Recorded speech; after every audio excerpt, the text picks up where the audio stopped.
35వ జయంతిని చాలా వినూత్నంగా ఇవాళ 13వ తారీఖు అర్ధరాత్రి అంటే టెక్నికల్గా 14 ఏప్రిల్ నాడు మరి ఇక్కడ ఎస్సీ ఎస్టీ ఎంప్లాయీస్ ఫోరం అదేవిధంగా కుమారన్న గారి ఆధ్వర్యంలో ఈ సంబరాలు జరగడం చాలా సంతోషం.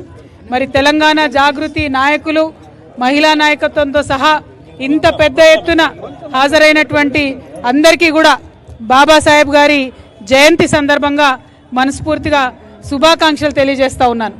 మరి తెలంగాణ రాష్ట్రం ఇవాళ వచ్చిందంటే, తెలంగాణ ప్రత్యేక రాష్ట్రంగా ఏర్పడిందంటే కేవలం అది బాబాసాహెబ్ గారి భిక్ష అని చెప్పక తప్పని పరిస్థితి.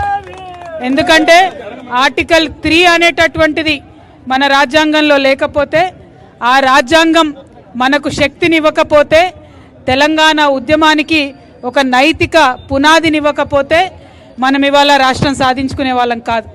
మరి వచ్చినటువంటి రాష్ట్రంలో కూడా బాబాసాహెబ్ గారు కోరుకున్నట్టుగా స్టేట్ సోషలిజం వర్ధిల్లాల్సి ఉండింది. కానీ 12 సంవత్సరాల్లో కూడా ఆ పరిస్థితి రాలేదు.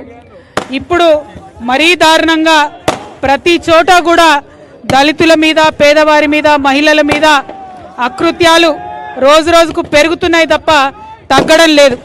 ఉదాహరణకు ఈ ప్రభుత్వం వచ్చి 3 సంవత్సరాలు అవుతుంది. గత ప్రభుత్వం 10 సంవత్సరాల్లో కూడా ఎక్కడ ఏ ప్రాజెక్టు కట్టినా కోల్పోయింది అసైన్డ్ భూములే, దళితుల భూములే చాలా పెద్ద సంఖ్యలో. వీటన్నిటిని కూడా సవరించుకుంటూ మరి పేద వర్గాల ప్రజలను కాపాడుకుంటూ ముందుకెళ్లాల్సినటువంటి సందర్భం. మరి నిన్నగాక మొన్న వెలుగుమట్లలో చూసినాం, రేపు మేము పరిగికి వెళ్ళబోతా ఉన్నాం, అక్కడ చూస్తూ ఉన్నాం.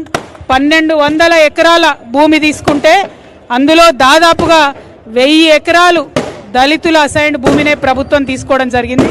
మరి వీటన్నిటిని కూడా గమనిస్తూ నేను ఒక్క మాట చెప్పదలుచుకున్నా. ఎందుకంటే బాబాసాహెబ్ అంబేద్కర్ అంటేనే ధైర్యం. ఆయన ఇచ్చినటువంటి ధైర్యంతోనే ఈ ప్రభుత్వానికి కూడా వ్యతిరేకంగా కొట్లాడి పేదవారికి న్యాయం చేయాలనుకుంటున్నాం. మరి వాళ్ళ ధైర్యంగా అంబేద్కర్ గారి ముందు మేము ప్రకటన చేస్తూ ఉన్నాం.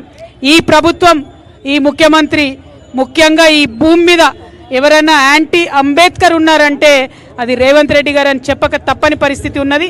మరి 135వ జయంతి సందర్భంగా ఈ ప్రభుత్వానికి బుద్ధి రావాలని చెప్పి పేద ప్రజల పక్షాన వారు నిలబడాలని చెప్పి మనస్ఫూర్తిగా కోరుకుంటూ, వినూత్నంగా ఈ మిడ్ నైట్ అంబేద్కర్ గారు మన మధ్యలోనే ఉన్నట్టుగా, ఎందుకంటే వారు ఎప్పటికైనా మన మధ్యలో ఉంటారు.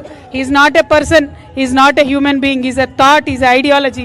ఎప్పటికీ కూడా ఫర్ ఎవర్ నిలబడిపోయేటటువంటి ఒక ఐడియాలజికల్ థాట్. కాబట్టి వారు నిరంతరం మన మధ్యలో ఉన్నట్టుగానే ఈ బర్త్డే సెలబ్రేషన్స్ చేసి మంచి కాన్సెప్ట్తో ముందుకొచ్చిన కుమారన్న గారిని మరొకసారి మనస్ఫూర్తిగా నేను అభినందిస్తున్నాను.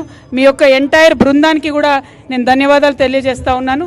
మరి మా జాగృతి బృందం అంతా కూడా ఇంత అర్ధరాత్రి అయినా కూడా ఉత్సాహంగా తరలి వచ్చినందుకు, ముఖ్యంగా అంబేద్కర్ గారు మన ఆడబిడ్డలకు ఎంతో పనిచేశారు కాబట్టి ఆడబిడ్డలందరూ కూడా పెద్ద ఎత్తున తరలి వచ్చినందుకు అందరం కూడా సెలబ్రేట్ చేసుకునే రోజు ఈ జయంతి సందర్భంగా మనస్ఫూర్తిగా సరికొత్త ఉద్యమాలు ఈ రాష్ట్రంలో రావాలని, మన కష్టాలు తొలగిపోవాలని చెప్పి కోరుకుంటూ సెలవు తీసుకుంటున్నాను. జై తెలంగాణ, జై భీమ్, జై భీమ్.